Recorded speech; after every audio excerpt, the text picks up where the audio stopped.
ओम शांति। 9 फरवरी 2026। आज के अनमोल मधुर महावाक्य। आज बाबा ने कहा, मीठे बच्चे, गरीब निवास बाबा तुम्हें कौड़ी से हीरे जैसा बनाने आए हैं, तो तुम सदा उनकी श्रीमत पर चलो।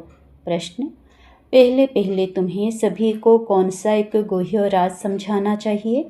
उत्तर, बाप दादा का। तुम जानते हो, यहाँ हम बाप दादा के पास आए हैं। यह दोनों इकट्ठे हैं। शिव की आत्मा भी इसमें है, ब्रह्मा की आत्मा भी है। एक आत्मा है, दूसरा परमात्मा। तो पहले यह गुह्य राज सबको समझाओ कि यह बाप दादा इकट्ठे हैं। यह भगवान नहीं है। मनुष्य भगवान होता नहीं। भगवान कहा जाता है निराकार को। वह बाप है, शांति धाम में रहने वाला। गीत। आखिर वह दिन आया आज। ओम शांति। बाप दादा द्वारा अर्थात शिव बाबा ब्रह्मा दादा द्वारा समझाते हैं। यह पक्का कर लो। लौकिक संबंध में बाप अलग दादा अलग होता है। बाप से दादा का वर्षा मिलता है, कहते हैं दादे का वर्षा लेते हैं। वह है गरीब निवास। गरीब निवास उनको कहा जाता है जो आकर गरीब को सिरताज बनाए। तो पहले पक्का निश्चय होना चाहिए कि यह कौन है। देखने में तो साकार मनुष्य है, इनको यह सब ब्रह्मा कहते हैं। तुम सब ब्रह्मा कुमार कुमारियां हो। जानते हो, हमको वर्षा शिव बाबा से मिलता है, जो सबका बाप आया है वर्षा देने के लिए। बाप वर्षा देते हैं सुख का, फिर आधा कल्प बाद रावण दुख का श्राप देते हैं। भक्ति मार्ग में भगवान को ढूंढने लिए धक्का खाते हैं, मिलता किसी को भी नहीं है। भारतवासी गाते हैं तुम मात पिता, फिर कहते हैं आप जब आएंगे तो हमारा एक ही आप होंगे, दूसरा ना कोई, और कोई साथ हम ममत्व नहीं रखेंगे। हमारा तो एक शिव बाबा। तुम जानते हो, यह बाप है गरीब निवास। गरीब को साहूकार बनाने वाला, कौड़ी को हीरे तुल्य बनाते हैं। अर्थात कलियोगी पतित कंगाल से सतयोगी सिरताज बनाने के लिए बाप आए हैं। तुम बच्चे जानते हो, यहाँ हम बाप दादा के पास आए हैं। यह दोनों इकट्ठे हैं। शिव की आत्मा भी इसमें है, ब्रह्मा की आत्मा भी है। दो हुई ना, एक आत्मा है, दूसरा परमात्मा। तुम सभी हो आत्माएं। गाया जाता है, आत्माएं परमात्मा अलग रहे बहुकाल।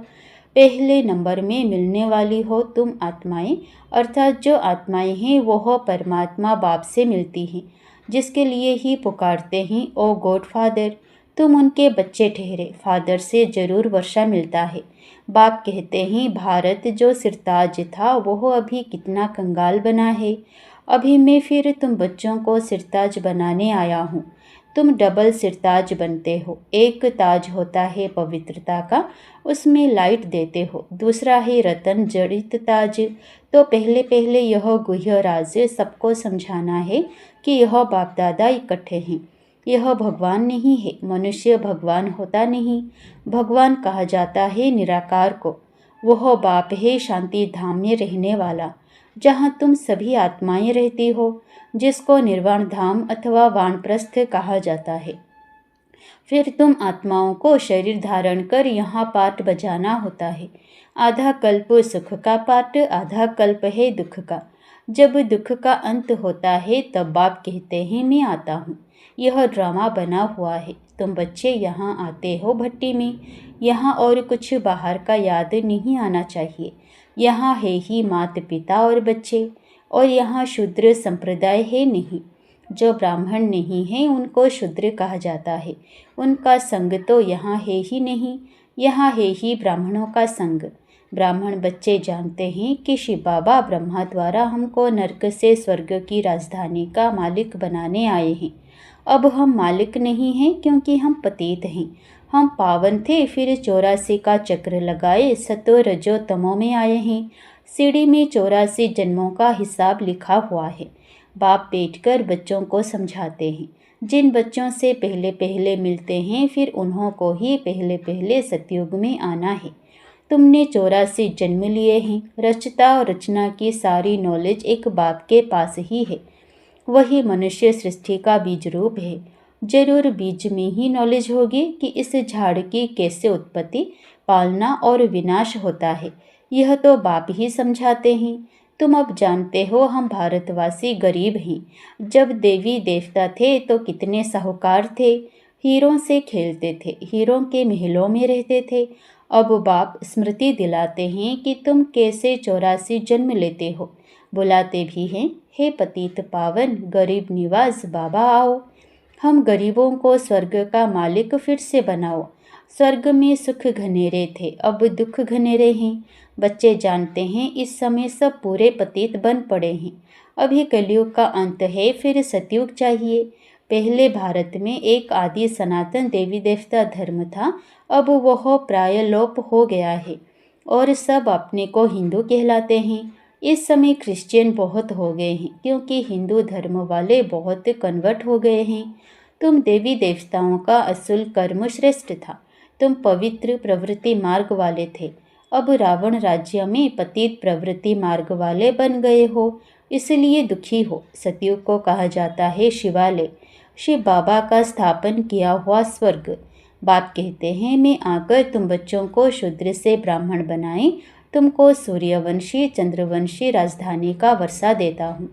यह बाप दादा है, इनको भूलो मत। शिव बाबा ब्रह्मा द्वारा हमको स्वर्ग का लायक बना रहे हैं, क्योंकि पतित आत्मा तो मुक्ति धाम में जा ना सके जब तक पावन ना बने। अभी बाप कहते हैं मैं आकर तुमको पावन बनाने का रास्ता बताता हूँ। मैं तुमको पद्मपति स्वर्ग का मालिक बनाकर गया था। बरोबर तुमको स्मृति आई है कि हम स्वर्ग के मालिक थे। उस समय हम बहुत थोड़े थे, अभी तो कितने ढेर मनुष्य हैं। सतयुग में 9 लाख होते हैं। तो बाप कहते हैं मैं आकर ब्रह्मा द्वारा स्वर्ग की स्थापना, शंकर द्वारा विनाश करा देता हूँ। तैयारी सब कर रहे हैं। कल्प पहले मुआफिक कितने बॉम्ब्स बनाते हैं। 5000 वर्ष पहले भी यह महाभारत लड़ाई लगी थी। भगवान ने आकर राजयोग सिखाए, मनुष्य को नर से नारायण बनाया था। तो जरूर कलयुगी पुरानी दुनिया का विनाश होना चाहिए। सारे भंबोर को आग लगेगी, नहीं तो विनाश कैसे हो। आजकल बॉम्ब्स में आग भी भरते हैं। मूसलधार बरसात, अर्थक्वेक्स आदि सब होंगी, तब तो विनाश होगा। पुरानी दुनिया का विनाश, नई दुनिया की स्थापना होती है। यह है संगम युग। रावण राज्य मुर्दाबाद हो, राम राज्य जिंदाबाद होता है। नई दुनिया में श्री कृष्ण का राज्य था। लक्ष्मी नारायण के बदले श्री कृष्ण का नाम ले लेते हैं, क्योंकि श्री कृष्ण है सुंदर, सबसे प्यारा बच्चा। मनुष्यों को तो पता नहीं है ना, श्री कृष्ण अलग राजधानी का, राधे अलग राजधानी की थी। भारत सिरताज था, अभी कंगाल है। फिर बाप आकर सिरताज बनाते हैं। अब बाप कहते हैं पवित्र बनो और मामेकम याद करो तो तुम सतो प्रधान बन जाएंगे। फिर जो सर्विस कर आप समान बनाएंगे वह ऊंच पद पाएंगे, डबल सिरताज बनेंगे। सतयुग में राजा रानी और प्रजा सब पवित्र रहते हैं। अभी तो है ही प्रजा का राज्य, दोनों ताज नहीं है। बाप कहते हैं जब ऐसी हालत होती है तब मैं आता हूँ। अभी मैं तुम बच्चों को राजयोग सिखा रहा हूँ। मैं ही पतित पावन हूँ। अब तुम मुझे याद करो तो तुम्हारी आत्मा से खाद निकल जाए, फिर सतो प्रधान बन जाएंगे। अभी शाम से सुंदर बनना है। सोने में खाद पड़ने से काला हो जाता है, तो अब खाद को निकालना है। बेहद का बाप कहते हैं तुम काम चिता पर बैठ काले बन गए हो। अब ज्ञान चिता पर बैठो और सबसे ममत्व मिटा दो। तुम आशिक हो मुझे एक माशूक के। भगत सब भगवान को याद करते हैं। सतयुग त्रेता में भक्ति होती नहीं, वहाँ तो है ज्ञान की प्रारब्ध। बाप आकर ज्ञान से रात को दिन बनाते हैं। ऐसे नहीं कि शास्त्र पढ़ने से दिन हो जाएगा, वह है भक्ति की सामग्री। ज्ञान सागर पतित पावन एक ही बाप है। वह आकर सृष्टि चक्र का ज्ञान बच्चों को समझाते हैं और योग सिखाते हैं। ईश्वर के साथ योग लगाने वाले योग योगेश्वर और फिर बनते हैं राज राजेश्वर, राज राजेश्वरी। तुम ईश्वर द्वारा राजाओं का राजा बनते हो। जो पावन राजाएं थे फिर वही पतित बनते हैं। आप ही पूज्य, फिर आप ही पुजारी बन जाते हैं। अब जितना हो सके याद की यात्रा में रहना है। जैसे आशिक माशूक को याद करते हैं ना, जैसे कन्या की सगाई होने से फिर 1-2 को याद करते रहते हैं। अभी यह जो माशूक है उनके तो बहुत आशिक हैं भक्ति मार्ग में, सब दुख में बाप को याद करते हैं, हे भगवान दुख हरो सुख दो। यहाँ तो ना शांति है ना सुख है, सतयुग में दोनों हैं। अभी तुम जानते हो हम आत्माएं कैसे 84 का पाठ बजाते हैं। ब्राह्मण, देवता, क्षत्रिय, वैश्य, शूद्र बनते हैं। 84 की सीढ़ी बुद्धि में है ना। अब जितना हो सके बाप को याद करना है तो पाप कट जाएं। कर्म करते हुए भी बुद्धि में बाप की याद रहे। बाबा से हम स्वर्ग का वर्षा ले रहे हैं। बाप और वर्षे को याद करना है, याद से ही पाप कटते जाएंगे। जितना याद करेंगे तो पवित्रता की लाइट आती जाएगी, खाद निकलती जाएगी। बच्चों को जितना हो सके टाइम निकाल याद का उपाय करना है। सवेरे सवेरे टाइम अच्छा मिलता है, यह पुरुषार्थ करना है। भल गृहस्थ व्यवहार में रहो, बच्चों की संभाल आदि करो, परंतु यह अंतिम जन्म पवित्र बनो। काम चिता पर नहीं चढ़ो, अभी तुम ज्ञान चिता पर बैठे हो। यह पढ़ाई बहुत ऊंची है, इसमें सोने का बर्तन चाहिए। तुम बाप को याद करने से सोने का बर्तन बनते हो, याद भूलने से फिर लोहे का बर्तन बन जाते हो। बाप को याद करने से स्वर्ग के मालिक बनेंगे, यह तो बहुत सहज है। इसमें पवित्रता मुख्य है, याद से ही पवित्र बनेंगे और सृष्टि चक्र को याद करने से स्वर्ग का मालिक बनेंगे। तुम्हें घर बार नहीं छोड़ना है, गृहस्थ व्यवहार में भी रहना है। बाप कहते हैं 63 जन्म तुम पति दुनिया में रहे हो, अब शिवालय अमरलोक में चलने के लिए तुम यह एक जन्म पवित्र रहे तो क्या हुआ, बहुत कमाई हो जाएगी। 5 विकारों पर जीत पानी है तब ही जगत जीत बनेंगे, नहीं तो पद पा नहीं सकेंगे। बाप कहते हैं मरना तो सबको है, यह अंतिम जन्म है, फिर तुम जाए नई दुनिया में राज्य करेंगे। हीरे जवाहरातों की खानियाँ भरपूर हो जाएंगी, वहाँ तुम हीरे जवाहरातों से खेलते रहेंगे।